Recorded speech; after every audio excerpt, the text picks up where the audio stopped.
When You Bleed to Death. Written by Jeremy Bronaugh. Narrated by Niezgodski. Published by Hypertrophic Press. Chapter 1. "Do you know what you're doing, Brody?" James asks. He tenses his mouth to say something else, but doesn't. I lean against the porch steps as he slips his hand into his bag and produces a 20-ounce vanilla Coke bottle that he's filled with dextromethorphan, DXM. I catch my reflection in the rose lenses of his sunglasses and realize that I haven't given his question much thought. Before today, I've never done drugs. An over-the-counter bottle of Robitussin DM has enough DXM to take an average person to the first plateau. He explains a series of plateaus, levels of consciousness that 60s-era hippies achieved with DXM, each more intense than the last. According to James, DXM users have reported being abducted by aliens and melting into the sun and meeting God. I don't want to cut him off, but I'm not really listening. He stops, choosing his words carefully. This batch is as strong as it gets. I reach out and he hands me the bottle. You seriously look like shit. When was the last time you ate? I haven't eaten since she died, over a week ago. As I unscrew the cap, a putrid wave of chemical stench washes over me. This is the most rancid shit I've ever smelled, I say. You really don't have to take it. I'm worried about how you're going to react, with how you feel. I roll the bottle in my hands and envision James in his mom's kitchen, huddled over the stove in his sunglasses and a kiss-the-cook apron, pouring lighter fluid and ammonia into a bubbling pot of cough syrup. He sprinkles glittering pixie dust into the pot. Guaiaphantine separates. He ladles it out. The pot simmers. The ammonia evaporates.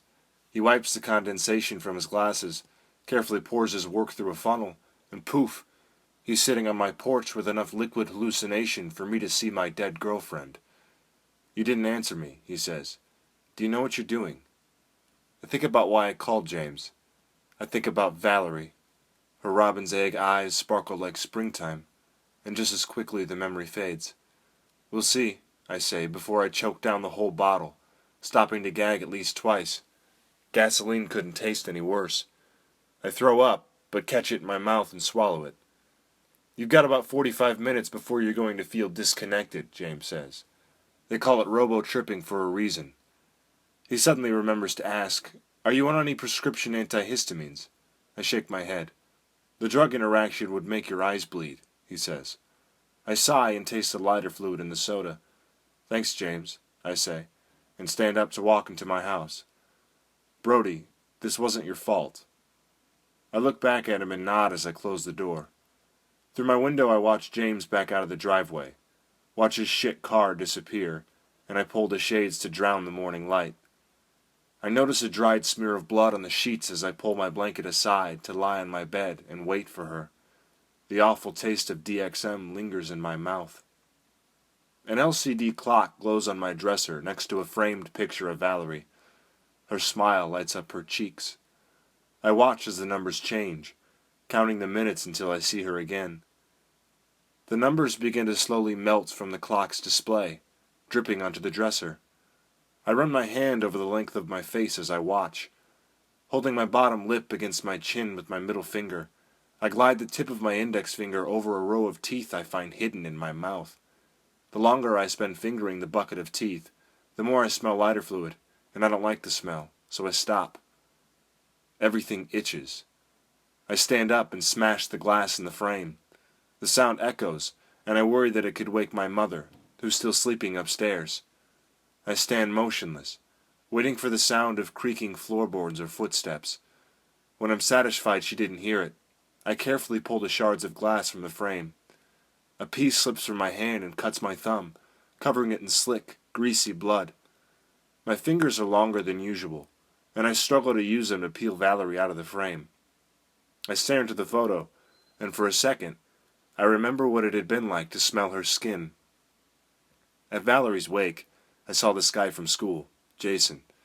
He was interning at the funeral home over the summer, and he was there when the fire department brought her in.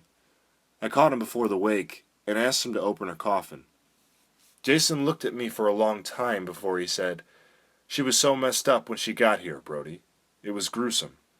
When I didn't say anything, he added, You don't want to see her like that. "I need to," I said, and he opened it. She looked like a mannequin covered in latex skin and an old woman's makeup. I wanted to kiss her, but couldn't bring myself to touch the lifeless body. I turn her photo over in my hands and see that a small pool of blood has formed in my palm. I set the photo down, accidentally dragging my bloody fingers across her face.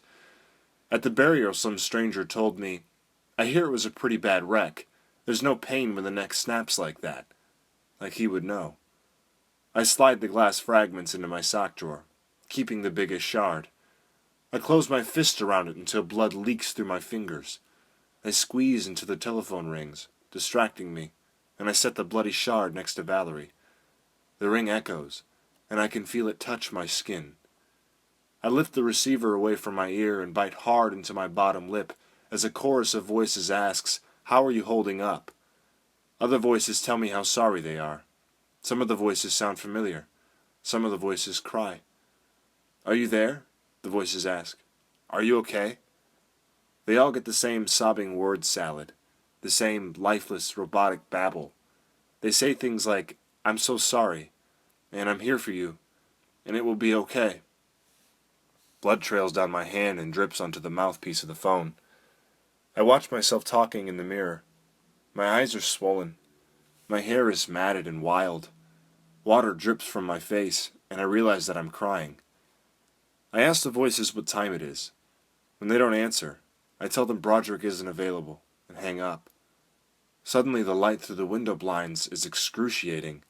I open them and see that the world has dissolved into a painful white light. It pulsates and tells me, "You are alone." The phone rings again. I cough, and lighter fluid rises in my throat, but the phone keeps ringing, so I unplug it from the wall. I have to find her. I did this to find her. I dive into the ocean of my burgundy comforter, and swim deep into the darkness of cream-colored sheets. The bubbles that escape my mouth rise slowly to the top of the ocean and make a familiar sound. Valerie. My blood clouds the water, so I swim deeper, pushing my arms through the resistance, feeling it spread through my fingers. From the abyss, an ancient predator emerges like a biblical leviathan. The voids of its eyes are set against the colorless bone scales of its face. It could engulf me, tear me into strips of meat against its jagged teeth. I kick wildly, pushing out with frantic strokes. I push as hard as I am able, but it follows at my heels. Exhausted, I gasp for air and water fills my mouth. With a final gasp, I turn and reach out toward the monster. His hollow eyes follow me as I descend into the void. I sink until his eyes fade. In the depths of the black and unwelcoming ocean, as with everywhere else lately, I find nothing. This has been the first chapter of When You Bleed to Death, written by Jeremy Bronaugh, narrated by Grant Niezgodski. When You Bleed to Death is continued in the novel of the same name. It can be found on Amazon.com or Barnes & Noble. Copyright 2011.